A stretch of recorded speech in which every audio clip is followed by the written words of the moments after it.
आते हो नमक डालना ही भूल गए। अब दूसरे दिन इतना ध्यान रखा कि कल मैं नमक डालना भूल गया था, आज नमक डाला तो 2 बार डाल दिया महाराज। अब 2 बार डाल दिया तो भोजन खाने योग्य ही नहीं रहा। अब तो बड़े चिंतित कि कल मैं नमक डालना भूल गया और आज इतना ज्यादा हो गया। अब फिर दूसरे दिन फिर सबने कहा कि तुम कैसा भोजन बना रहे हो, फिर टुकाई आई। तो तीसरे दिन फिर प्रयास किया, बढ़िया भोजन बना था, सारे व्यंजन बने हुए थे, नमक सब्जी की जगह खीर में डाल दिया महाराज।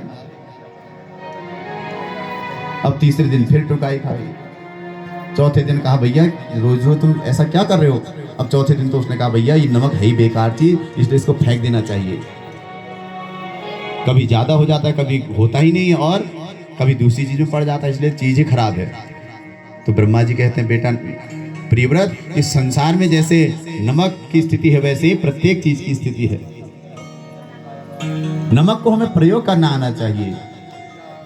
ऐसी प्रकृति में प्रकृति प्रदत्त हर चीज किसी न किसी हेतु के लिए बनी हुई है, तो उसको हमें निरर्थक व्यर्थ में ही नहीं बर्बाद करना चाहिए।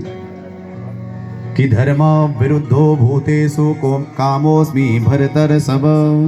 प्रियव्रत को जब ब्रह्मा जी ने समझाया तो उनकी समझ में आ गया कि संसार में ब्रह्मा जी ने जो कुछ बनाया है सब में कुछ न कुछ हेतु है, इसलिए उन्होंने यह दुराग्रह छोड़ दिया। इसलिए रात्रि को जहाँ योगी जन तप करते हैं, योग करते हैं, तो हम सब सो जाते हैं।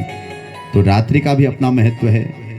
दिन भर हम कितनी मेहनत क्यों ना कर लें, लेकिन रात्रि को हमें विश्राम की आवश्यकता होती है। तो भगवान ने यदि रात्रि न बनाई होती तो हम लोगों का तो भैया पेट ही नहीं भरता।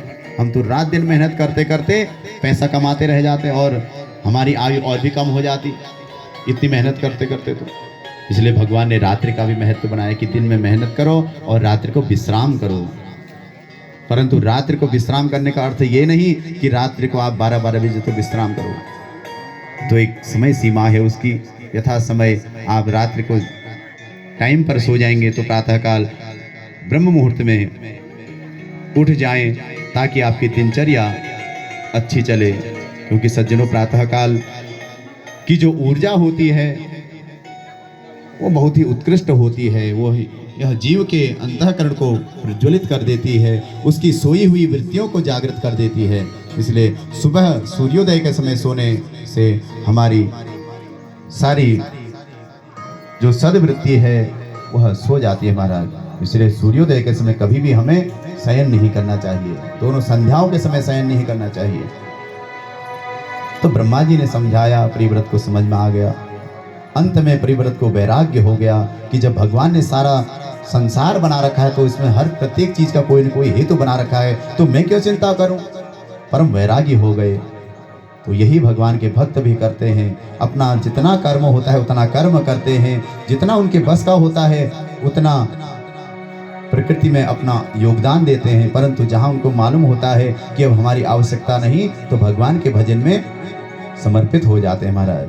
तो यही हमारा जीवन भी होना चाहिए। जो भगवान ने हमें दायित्व दे रखे हैं, उत्तरदायित्व, उन कार्यों को हमें करने चाहिए और उसके बाद हमें प्रत्येक कार्य भगवान पर छोड़ देने चाहिए। इसके बाद इन्होंने 7 द्वीपों की रचना करी, जिसमें आग्नेय आदि इनके पुत्र उसके अधिपति बने। पहला जो जम्बू द्वीप है उसके आग्नेय अधिपति बने। इनके 9 बेटा हुए जिन्होंने पूर्व चित्ती अप्सरा से विवाह कर लिया। और जम्बू द्वीप के भी 9 खंड किए गए और इनको 9 भागों में 9 पुत्रों को बराबर हिस्से में बांट दिया गया। सबसे पहला खंड है अजनाभ खंड, जिसके अधिपति बने महाराज नाभि। मेरे देवी से इनका विवाह हो गया, परंतु इनकी कोई संतान नहीं हुई महाराज। तो पुत्रेष्ट यज्ञ किया। भगवान यज्ञ की कृपा से इनके घर में एक संतान हो गई।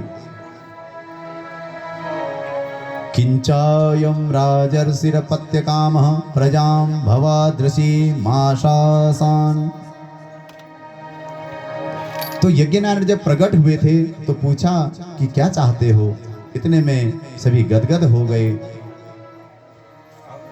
और कुछ मांग ही नहीं पाए महाराज। भगवान ने ब्राह्मणों से कहा कि हे ब्राह्मण देवताओं, आप बताओ कि क्या चाह रहे हैं। तो तब ब्राह्मणों ने कहा, प्रभु ये तो आप जैसी संतान चाह रहे हैं। तो भगवान ने कहा, हम जैसी संतान तो कोई हो नहीं सकती, या तो हमें ही बन करके आना पड़ेगा। भगवान हंसकर बोले कि अच्छा हमारी जैसी संतान चाहिए तो ठीक है, तुम चिंता मत कर, तुम्हारे घर में हम स्वयं बालक बन करके आएंगे।